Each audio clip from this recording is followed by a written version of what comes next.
Hello guys. So we are back. Last lecture में हमने, मुझे याद है, न्यूमेरिकल्स कवर किए। उससे पहले हम थ्योरी तो कवर कर चुके हैं और प्रॉपर्टीज़ कर ली थी कि बिहेवियर ऑफ कंडक्टर्स कैसा होता है अगर हम उनको इलेक्ट्रिक फील्ड में रख दें, तो उनकी कुछ प्रॉपर्टीज़ पढ़ी थी। उसके बाद न्यूमेरिकल बेस्ड एक हमारा लेक्चर आया था, उसमें मैंने थोड़ा सा मैनुअल से हट के थोड़ा सा एडवांस टेक्निक का यूज़ करने की कोशिश की है। तो आई नो उसमें तुम लोग को काफ़ी लोगों को काफ़ी इशू आए हैं। मतलब मुझे ऐसा लगता है साउंड को लेके थोड़ा ज़्यादा प्रॉब्लम है, तो I don't worry, I try to sort out in next videos, coming videos. But since अभी हम अपने सिलेबस में भी लैक कर रहे हैं, इसलिए फिलहाल तो मैं इलेक्ट्रिकल कैपेसिटेंस शुरू कर रही हूँ और नेक्स्ट वीडियोस में होप सो आप लोगों को वैसी ही वीडियोस देखने को मिलेंगी जैसे कि आप देखना चाहते हो। तो देखो यार, हमारा टॉपिक क्या है, इलेक्ट्रिकल कैपेसिटेंस। तो पहले तो डेफिनेशन सुन लो क्या होती है, फिर हम समझेंगे कि कैपेसिटेंस का मतलब फिजिकल मीनिंग भी क्या होता है और तुम्हें उससे थोड़ी फील आए कि कैपेसिटेंस होता क्या है। तो it is the measure of the ability of a conductor to store charge on it. ठीक है ना, it is a measure of the ability of the conductor to store charge on it. एक conductor अपने ऊपर कितना charge store कर सकता है, दिस इज कैपेसिटेंस। सिंपल सी डेफिनेशन है, इसको हम डिनोट करते हैं सी सिंबल से। ठीक है, तो इससे हमें एग्जैक्ट छोटी सी डेफिनेशन है, कुछ ज्यादा समझने को नहीं है, पर एक कंडक्टर अपने ऊपर कितना चार्ज स्टोर कर सकता है, ये कैपेसिटेंस होती है। तो हम इसको देखते हैं कि कैसे इसको हम एक मैथमेटिकल एक्सप्रेशन में डिराइव कर सकते हैं। तो पहले तो बात है कि when some charge is given to a conductor, जब हम किसी भी कंडक्टर को कुछ चार्ज देते हैं तो it is raise to certain potential. तो इसको तुम लोग कैसे समझोगे? ओके, तो हम पोटेंशियल की डेफिनेशन को एक बार रिवाइंड करके सोचते हैं कि पोटेंशियल की डेफिनेशन क्या थी। यार, potential for a given source charge, एक सोर्स चार्ज के लिए हम क्या करते थे कि इलेक्ट्रिक पोटेंशियल कैसे निकालते थे? एक टेस्ट यूनिट चार्ज होता था जो कि इन्फिनिटी से अगर हम एक पॉइंट पे लेके आते थे तो कितना वर्क डन होता था, वो हम कहते थे कि उस चार्ज, जो सोर्स चार्ज रखा है, उसके अगेंस्ट कितना पोटेंशियल लगेगा। ठीक है ना, कितना वर्क डन होगा। तो that was electric potential for that source charge. ठीक है ना, सोर्स चार्ज के लिए वो इलेक्ट्रिक पोटेंशियल था। तो और उस V का फॉर्मूला जो हम पोटेंशियल पढ़ते थे फॉर अ सोर्स चार्ज, उसका फॉर्मूला क्या होता था? KQ/R, जहां पे Q जो है सोर्स चार्ज को डिफाइन करता था, उसके चार्ज को डिफाइन करता था।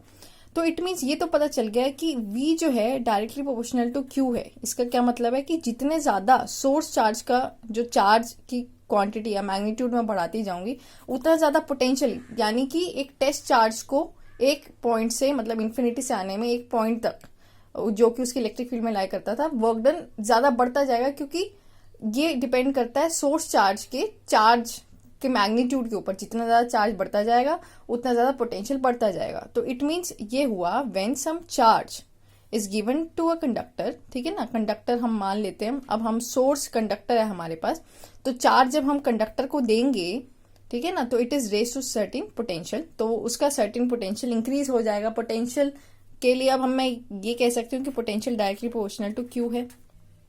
इतना बात क्लियर है ना? किसी को डाउट तो नहीं है ना?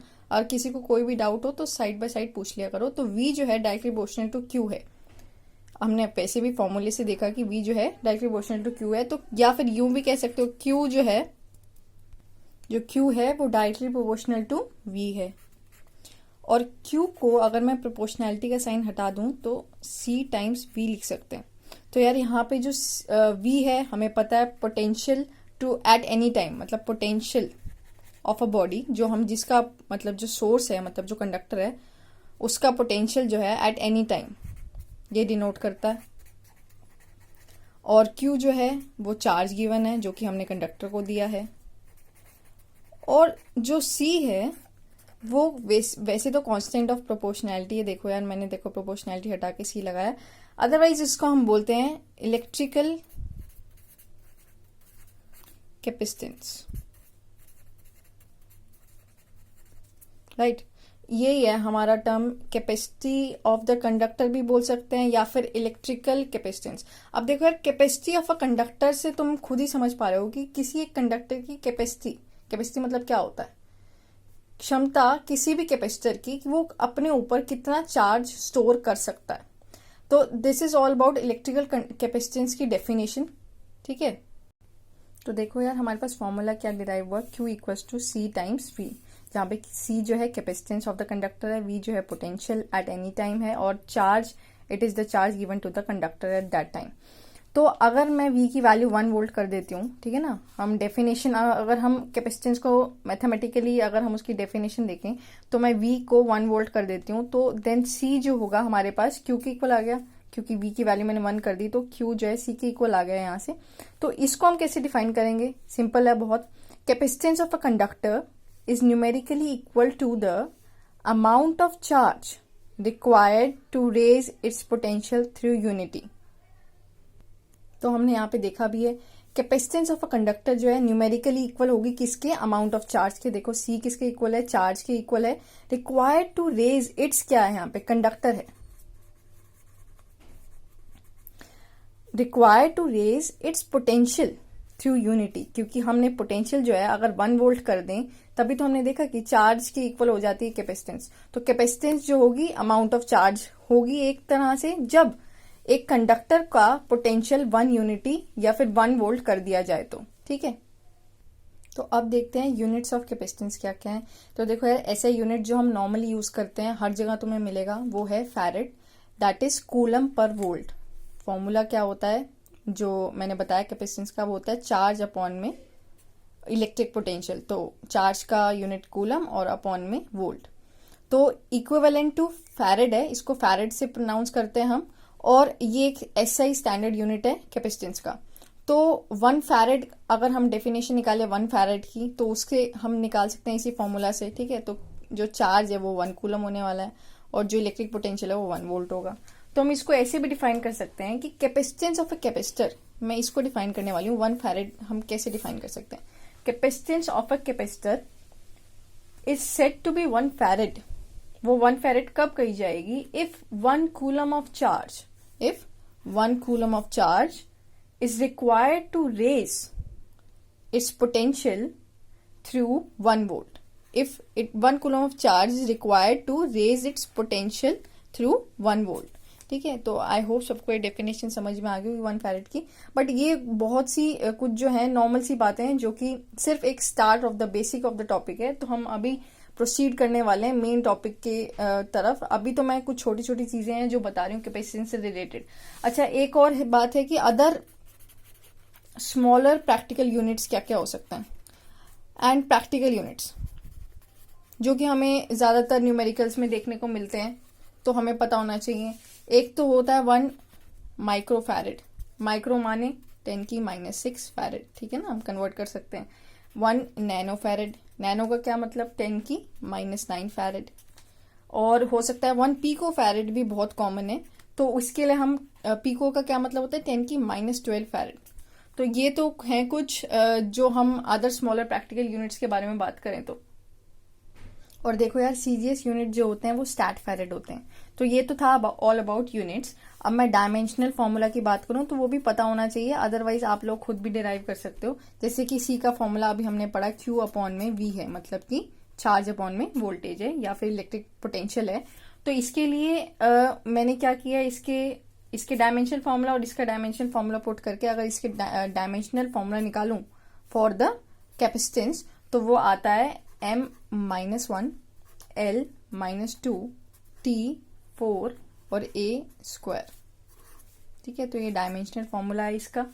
और एक और चीज है इसमें नोट करने वाली, सिंस हम C का फॉर्मूला बार बार पढ़ रहे हैं, C equals to Q upon V है, तो या फिर Q जो है वो CV के बराबर है। और हमने स्टार्टिंग में ही जब हम फॉर्मूला डिराइव कर रहे तो अभी हमने देखा था कि Q जो है डायरेक्टली प्रोपोर्शनल टू V है। जो पोटेंशियल होता है इलेक्ट्रिक पोटेंशियल वो डायरेक्टली प्रोपोर्शनल टू चार्ज होता है, या फिर चार्ज जो है directly proportional to electric potential होता है। इसके लिए अगर मुझे ग्राफ ड्रॉ करना हो, अगर मेरे पास ग्राफ ड्रॉ करना आ जाए तो डायरेक्टली प्रोपोर्शनल के लिए हमें ग्राफ ड्रॉ करना आता है। सपोज मैंने एक्स एक्सिस पे मैंने इलेक्ट्रिक पोटेंशियल लिया और Q जो है मैंने वाई एक्सिस पे लिया, तो जैसे जैसे चार्ज इंक्रीज करेगा वाई एक्सिस पे, जैसे जैसे चार्ज इंक्रीज करेगा तो उसका इलेक्ट्रिक पोटेंशियल भी उस कंडक्टर का इंक्रीज करता जाएगा। तो डायरेक्टली प्रोपोर्शनल से कुछ ऐसा मतलब है, ऐसा ग्राफ होगा। आ सकता है तुम्हें पता भी होना चाहिए कि डायरेक्टली प्रोपोर्शनल का ग्राफ कैसे बनता है।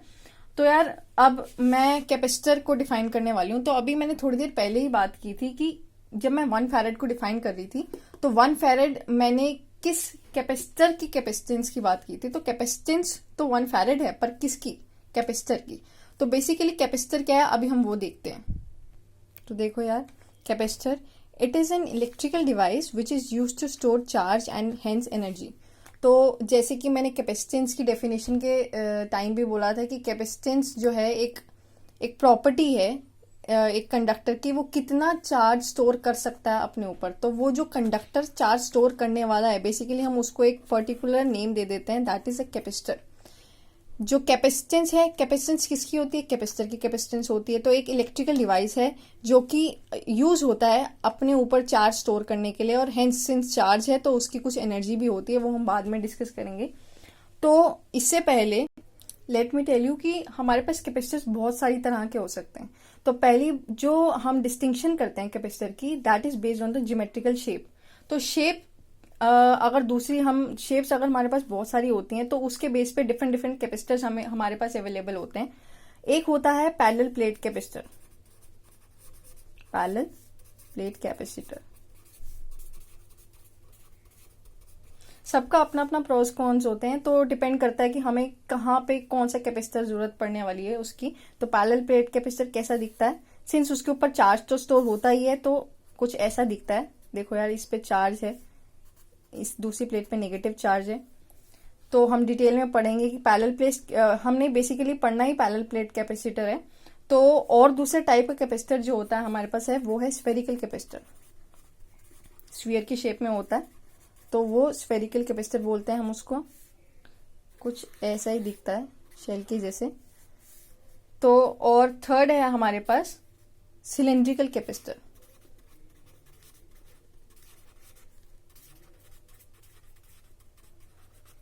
वो कैसे दिखेगा, एक सिलेंडर जैसे।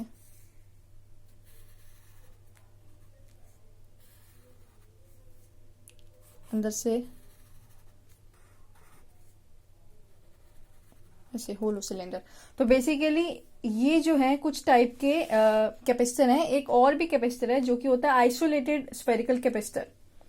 तो बेसिकली हम तो पैरेलल प्लेट कैपेसिटर के बारे में पढ़ने वाले हैं, लेकिन हमें पता होना चाहिए कि किस किस टाइप के कैपेसिटर्स हमारे पास अवेलेबल होते हैं।